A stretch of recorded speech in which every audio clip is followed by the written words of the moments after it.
علیکم ورحمۃ اللہ وبرکاتہ۔ کیا حال ہے پیارے بچوں؟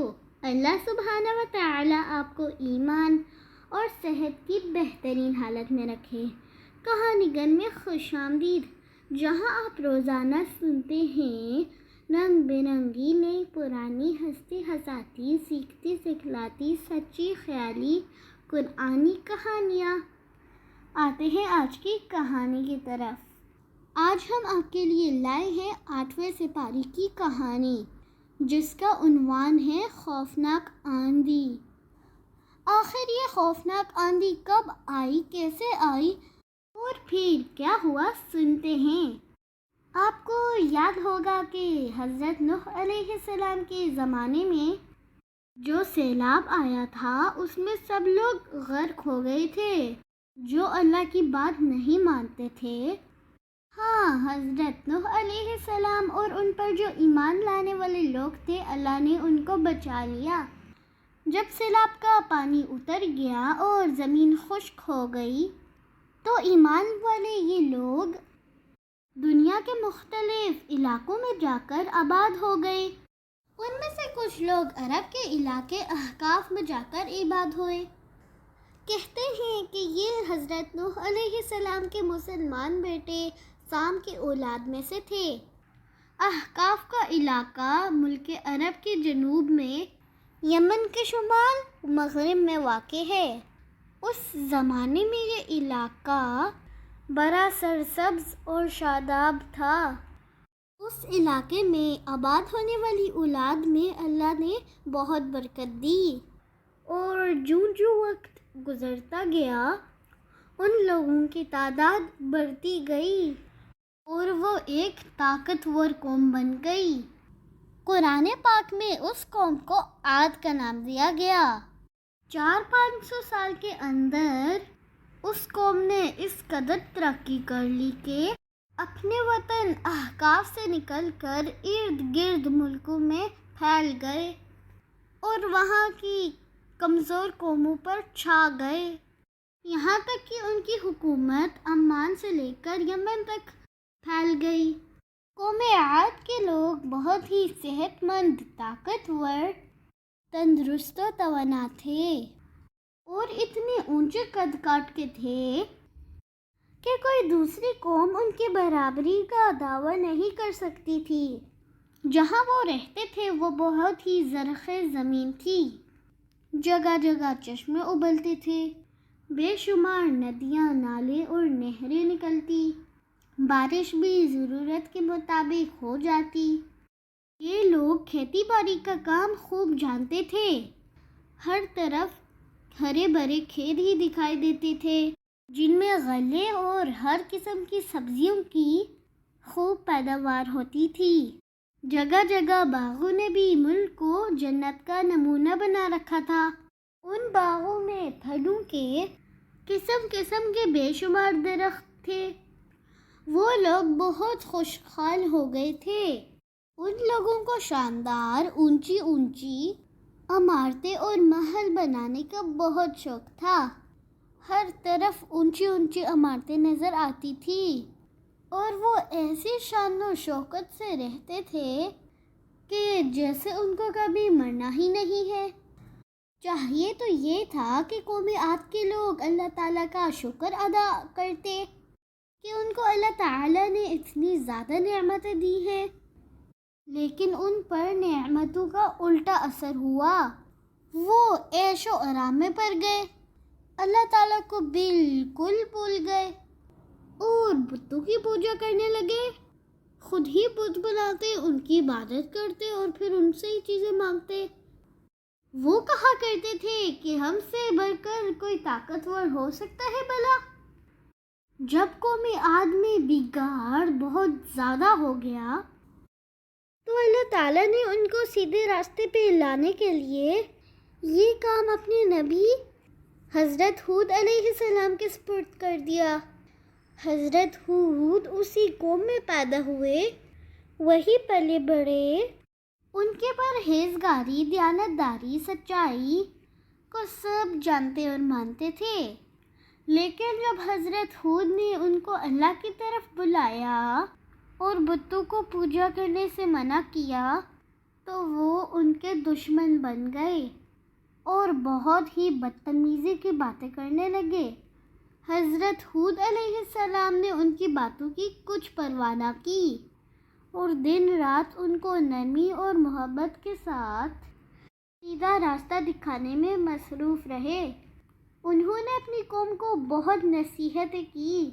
انہوں نے کہا، اے میری قوم کے لوگوں، اللہ کی عبادت کرو، اس کے سوا کوئی عبادت کے لائق نہیں۔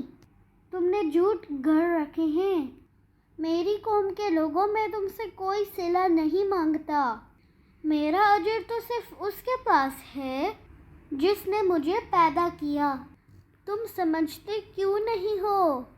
اپنے اللہ سے بخشش مانگو، معافی مانگو، تو وہ آسمان سے تمہارے لیے موسلادھار بارش برسائے گا۔ اور دیکھو، مجرموں کی طرح منہ نہ پھیرو۔ تم اللہ سے ڈرتے نہیں ہو؟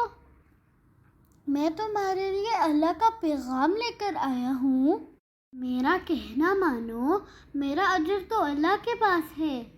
حضرت ہود علیہ السلام کی یہ نصیحتیں سن کر قوم کے کافر سرداروں نے کہا، تم ہمیں کم عقل نظر آتے ہو، ہم تمہیں جھوٹا سمجھتے ہیں۔ دوسرے لوگ بھی کہنے لگے، ہود، تم ہمارے پاس کوئی کھلی نشانی تو لے کر آئے نہیں۔ اب ہم صرف تمہارے کہنے سے ان بتوں کو تو نہیں چھوڑ سکتے۔ ہم سمجھتے ہیں کہ تمہیں کسی کی نظر لگ گئی ہے۔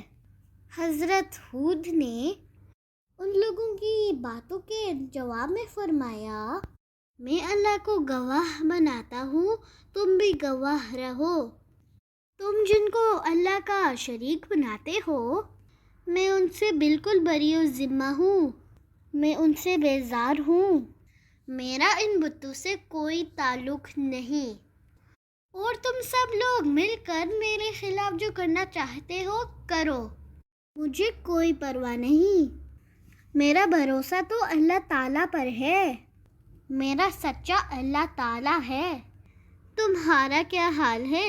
ہر اونچے مقام پر عالی شان عمارت بنا لیتے ہو اور سمجھتے ہو کہ تم نے ہمیشہ اسی دنیا میں رہنا ہے۔ کمزور اور غریبوں کے لیے تو تمہارے دل میں کوئی رحم نہیں۔ تم لوگ اللہ سے ڈرو، جس نے تمہیں جانور دیے، اولادیں دیں، چشمے دیے، باغ دیے۔ مجھے ڈر ہے کہ تم پر اللہ تعالیٰ کا سخت عذاب نہ نازل ہو جائے۔ مگر قوم عاد بہت ہی مغرور ہو گئی تھی۔ انہوں نے پلٹ کر جواب دیا، تم نصیحت کرو یا نہ کرو، ہمارے لیے برابر ہے۔ یہ باتیں تو یوں ہی چلتی آئی ہیں، کوئی عذاب نہیں آئے گا۔ تم سچے ہو تو لے آؤ عذاب جس سے تم ہمیں ڈراتے ہو۔ ان لوگوں کی بدتمیزی اور غرور دیکھ کر حضرت ہود علیہ السلام نے فرمایا، تمہارے رب کی طرف سے تمہیں سزا ملے گی، تم انتظار کرو، میں بھی انتظار کرتا ہوں۔ اور اچھے ساتھیوں، آخر وہ وقت آ گیا کہ اللہ نے قوم عاد کے کافروں کو سزا دینے کے لیے مقرر کیا تھا۔ پہلے تو ایک لمبے عرصے تک ملک میں بارش نہ ہوئی، جس کی وجہ سے کھیت اور باغ سوکھنے لگے۔ پھر ایک دن اچانک انہوں نے دیکھا دور سیاہ بادل اٹھے ہیں جو ان کی بستیوں کی طرف بڑھ رہے ہیں۔ ان بادلوں کو دیکھ کر وہ بہت خوش ہوئے کہ خوب بارش ہوگی، میਂہ برسے گا اور ہماری پریشانی دور ہو جائے گی۔ لیکن انہیں معلوم نہیں تھا کہ جن بادلوں کو وہ دیکھ کر خوش ہو رہے ہیں وہ بادل نہیں ہیں، بلکہ ایک خوفناک آندھی ہے۔ آندھی کی یہ شکل میں اللہ تعالیٰ ان کو سزا دے رہے تھے، اور یہ وہی عذاب تھا جو وہ حضرت ہود علیہ السلام سے کہا کرتے تھے، لے آؤ، جس کی تم ہمیں دھمکی دے رہے ہو۔ تھوڑی ہی دیر میں اس خوفناک آندھی نے عاد کی سب بستیوں کو اپنی لپیٹ میں لے لیا۔ جس طرف سے بھی آندھی گزری ہر چیز کو تباہ و برباد کر دیا۔ اللہ سبحانہ و تعالی نے یہ سزا والی آندھی 8 دن اور 7 راتیں برابر چلائے رکھی۔ اس نے حضرت ہود علیہ السلام اور ان پر ایمان لانے والے چند نیک لوگوں کے سوا کسی کو زندہ نہ چھوڑا، اور کافروں کے بنائے ہوئے عالی شان محلوں، مکانوں، ہر چیز کو تہس نہس کر ڈالا۔ بڑے بڑے درخت جڑوں سے اکھڑ کر کہیں کے کہیں جا گرے۔ تمام لوگ جنہیں اپنی طاقت پر بڑا گھمنڈ تھا، آندھی کے سامنے تنکے بن گئے اور ایسے گرے جیسے کھجور کے بے جان تنے ہوں۔